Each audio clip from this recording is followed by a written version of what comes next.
X factors abound for the Arizona Cardinals. You are Locked On Cardinals, your daily Arizona Cardinals podcast. Part of the Locked On Podcast Network, your team every day.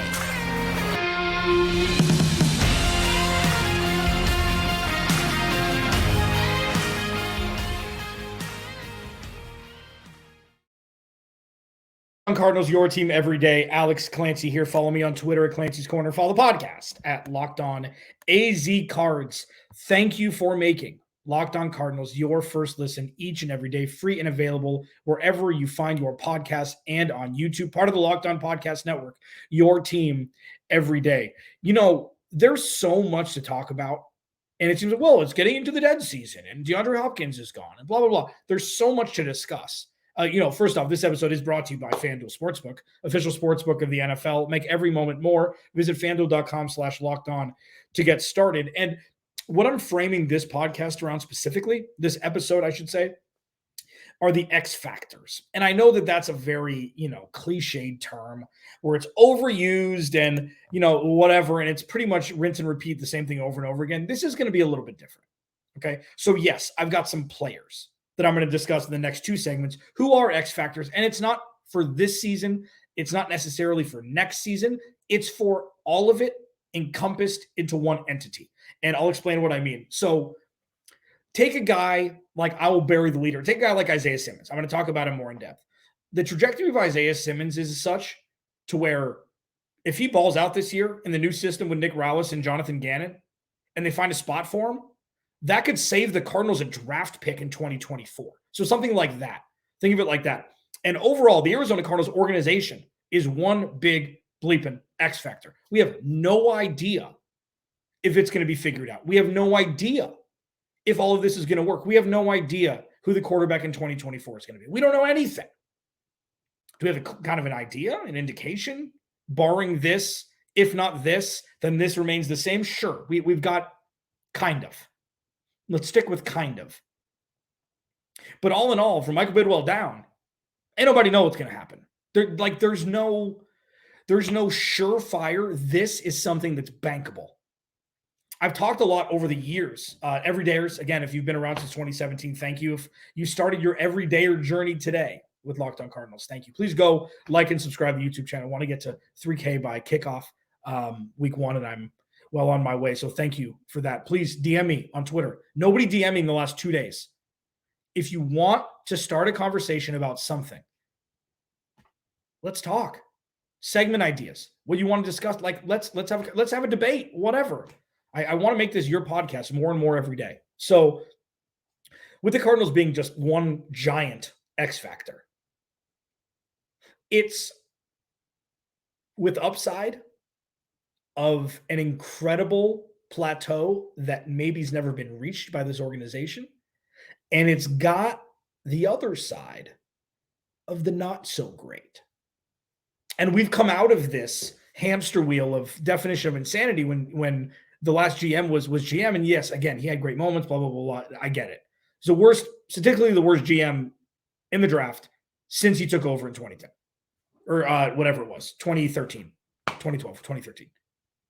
So the restrictor plate was on this organization. I've talked about that a lot. And now all that there are possibilities. And with that, in the open water, with a first-time GM, a first-time head coach, a first-time offensive coordinator, a first-time defensive coordinator, down and down the list, with your starting quarterback out for a handful of games at least to start the season because he tore his ACL in December, it could very well crash and burn. Like, that's a possibility. Have they positioned themselves to alleviate that and maybe circumvent that pothole? Sure. 1-for-1. Draft, nailed. Free agency, clear direction on what they want this future to be. And it ain't this year. But if they win games, nobody's going to be upset that they didn't get, if they win games, it's because Kyler Murray was healthy and he looked good in this new system. Or if we want to get completely Looney Tunes, it's because Clayton Tune is the steal of the draft. Those are the two reasons why the Cardinals would win more than a handful of games this season. But with all of these things,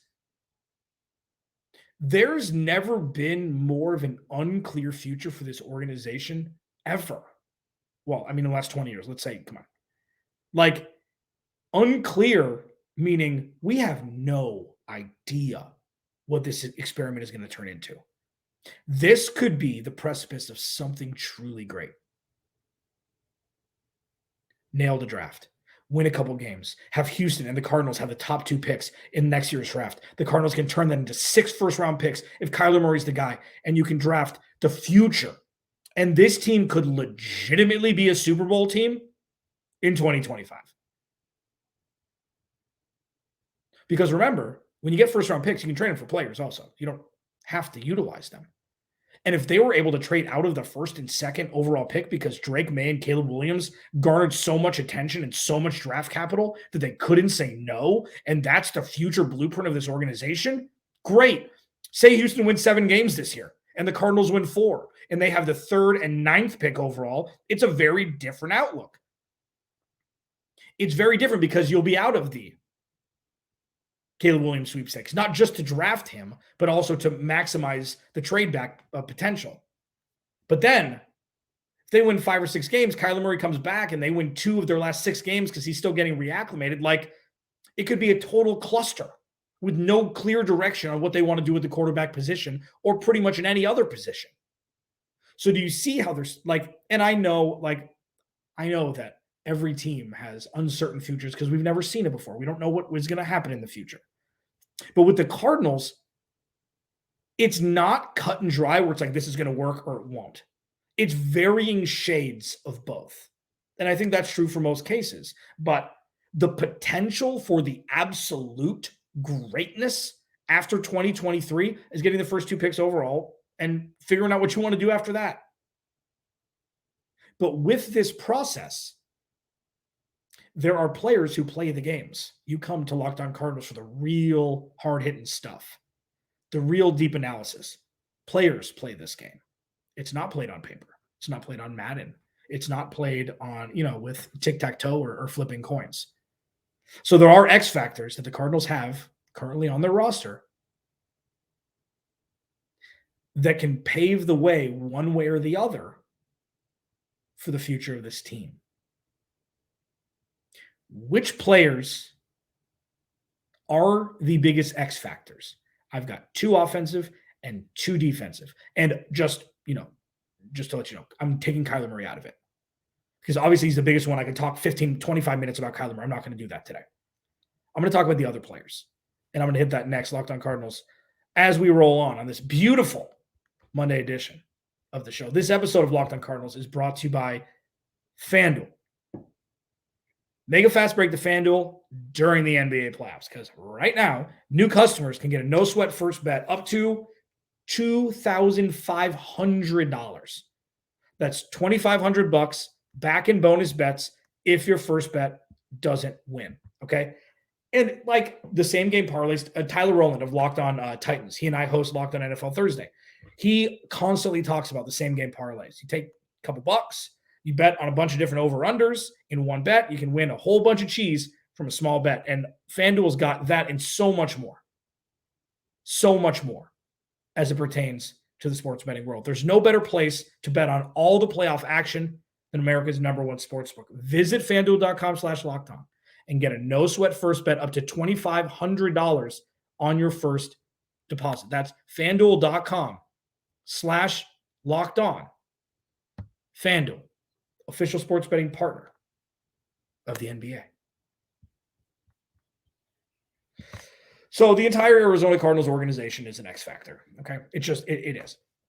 But, as it pertains to players, that gets a little more interesting. So I'm, going to kind of remove myself from Kyler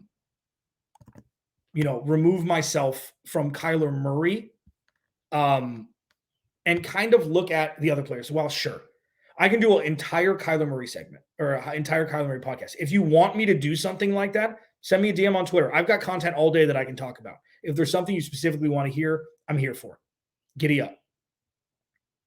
There are 2 major X factors on the offensive side of the ball for the Arizona Cardinals. And I'm going to give an honorable mention for both sides, And because the Cardinals roster is so in flux, I could have done 5 for each. But I feel like the top 2 with an honorable mention is the best way to go about it. One is Greg Dortch. Okay. The Cardinals don't have a whole lot of success with late round picks, guys who aren't big names, who just absolutely punish the game as members of the Arizona Cardinals. Sure, there's been few and far between. Greg Dortch was the story, at least the offensive story of training camp last year. Antonio Hamilton on the other side. Antonio Hamilton had the scalding hot olive oil. I think it was something. It was a kitchen accident that burned him, that kept him out for the beginning of the season. When Greg Dortch has gotten run, when Rondale Moore has been hurt, Greg Dortch has been equally as effective as Rondale Moore, if not more so, because he's healthier more.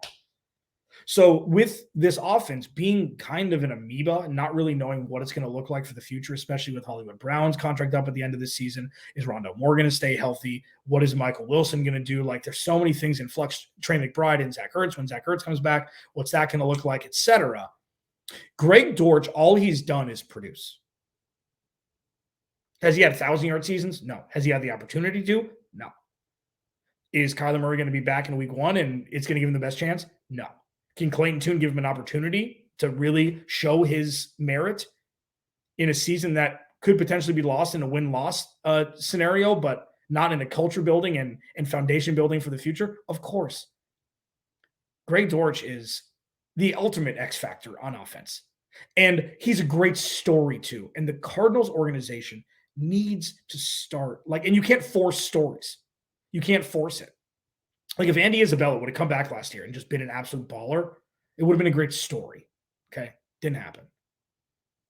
Greg Dortch could be that story. And I think X factor wise, especially as we kind of run through the mud and the muck of the 2023 season with the win-loss record probably not being favorable for the Cardinals, you need stories to really hold on to and get excited about every week when the Cardinals are most likely going to be favored to lose every game. So Greg Dortch is one.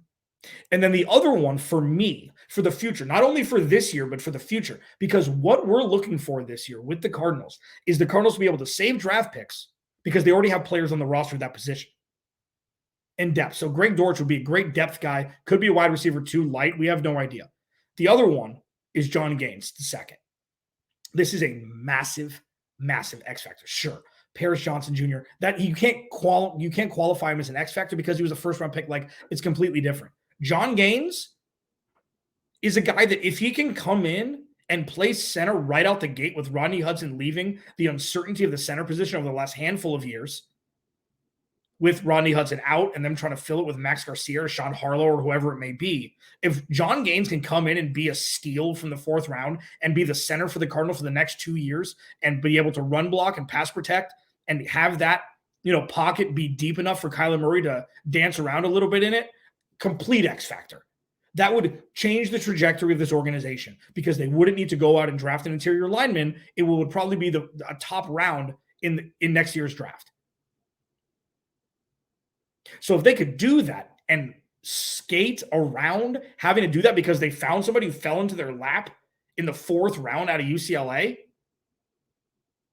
that'd be massive. Now, if it's the downside, the other side of the X factor is, if it doesn't work, not only is this year going to be problematic from the interior of the offensive line, which we've grown so accustomed to, but they're going to have to take a top round pick next year and draft the center. If they can not do that because they have a guy that they trust, massive. You can go use another position of need. And then the honorable mention for me is Trey McBride. And Trey McBride, he was drafted in the 2nd round, and he was all world in college. He didn't have the hugest numbers at Colorado State, didn't have big touchdown numbers, etc. When he and Trace McSorley were giddy up in last year, I think it was Trace or David Blau. I can't remember. They had some yuck. I don't even want to talk about the quarterbacks last year. He showed flashes of what we thought he could be because he was drafted so highly. And if he can really, you see Zach Ertz getting a little bit older, I'm sure he's going to want to go back and play at Philly at some point in his career. I don't know that for sure. I know he and his wife live here, but I know that I don't see, even though Zach Ertz is really become an Arizona Cardinal, as an honorable guy, an honorable mention to be an Arizona Cardinal. And I got to explain that. So I say a lot. There aren't many Arizona Cardinals on this roster. Drafted, developed, second contract Arizona Cardinals. Very few. Kyler Murray, Budda Baker. Of consequence, like I guess David Collins, if he takes a step up, if they move him to edge this year and he really balls out. DJ Humphries is another one, but that's like 3 out of the 50-plus guys that are on this roster. Zach Ertz has kind of been an honorable mention. So with that, if Trey McBride can just seamlessly step in there and be a tight end 1, massive. If he doesn't, it won't have that much of an impact. It's just another, potentially wasted top draft pick by, the last regime. But he's an honorable mention because he's not as impactful currently as Greg Dortch and John Gaines would be from an X Factor perspective, but he does have consequence in the potential future of the Arizona Cardinals. We're going to pivot to the defense now. And what X factors are there on defense as it pertains to the 2023 and 2024 season as the Cardinals position themselves to change the narrative and the production and the dysfunctionality and the culture and the infrastructure and the probably 100 other nouns. Let's hit it next. Locked On Cardinals, your team every day. Locked On Cardinals, follow me on Twitter at Clancy's Corner. Follow the podcast at Locked On AZ Cards. Thank you for making Locked On Cardinals your first listen each and every day. Free wherever you get your podcasts and on YouTube. Go, like, subscribe. Hit a like on this video, will you? It's free. It takes 2 seconds. Boop. Boop. You gotta make that sound too, just this one time. It's been a long day already. So the Arizona Cardinals are one giant X factor. But if we're going to break it down to players, the biggest X factors on offense going into the 2023 season in an effort to position the Cardinals for success in 2024 or not, if it doesn't work out that way, Greg Dortch, John Gaines, and honorable mention Trey McBride. Defensively, Isaiah Simmons is number 1. Okay, he's the X factor. If the Cardinals can figure out the mystery that is Isaiah Simmons and unlock his ultimate potential,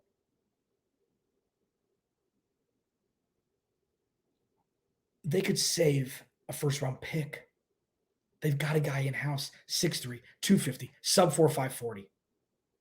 Terrible in coverage. Not big enough to be an edge rusher, really. They got to find a way. They got to find a way to utilize him. He is the X factor. He's the number 1 X factor on this roster. He was last year, but it went such crap so quickly last year that you couldn't really see the impact on it. But just because this win-loss record isn't going to be great for the Cardinals, most likely in 2023, doesn't mean that Isaiah Simmons can't set the Cardinals up for perennial success at that position if they figure out what position to use him at. And if he can utilize that, his skill set at the position, at an elite level. Because if he can, and you look at Isaiah Simmons and Zaven Collins and BJ Ojolari and Cam Thomas and Myjai Sanders, you've got a young core of linebackers and defensive ends, depending on the scheme fit, who are well equipped to be a base for a strong pass rush for the future. And then all you do is add talent to it. Isaiah Simmons, number 1, no doubt about it. And I think that's pretty obvious. Number 2 is Budda Baker. And the reason why it's Budda Baker is because we don't know if he's going to be an Arizona Cardinal. If he's back, I've said this before, I'll continue to say it, he's the most important Arizona Cardinal, not named Kyler Murray. He's the heart and soul of this team. They should re-sign him. They should extend him. It will be a steal 2 years from now when the contract extension kicks in. This is how you take care of your own. Budda Baker has done nothing but show up and play on bad teams and win his position in playing behind 9 guys who weren't exactly the most talented the last 2 years. He and Jalen Thompson are the only thing you can bank on this defense. Pay him. But that's why he's the second biggest X factor, because it's more outside of the game of football. If he's back, he's going to be an integral part. And then the third one, honorable mention, is Zaven Collins. Zaven Collins is taking the natural progression through year 1 and year 2 and growing and learning a position that he didn't necessarily play in college, okay? He was calling the plays after week 1 when they saw that Isaiah Simmons was a terrible idea, and he's incrementally gotten better, okay? There are talks about moving him to edge. He's a big dude. He's smart. He's savvy. He can call a defense. If he can really pop, it could save a draft pick.